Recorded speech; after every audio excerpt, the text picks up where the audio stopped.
श्रीदसनन्दनादिमुनिसेवितपाद दिगन्तकीर्तिसम्पाद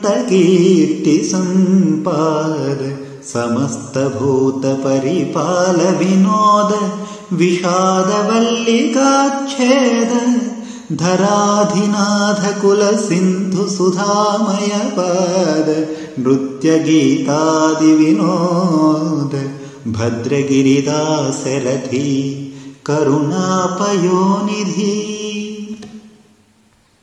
श्रीदसनन्दनादिमुनिसेवितपाद दिगन्तकीर्तिसम्पाद समस्तभूतपरिपाल विनोद विषादवल्लिकाच्छेद धराधिनाथ कुलसिन्धुसुधामयपाद नृत्यगीतादिविनोद भद्रगिरिदासरथी करुणापयोनिधि।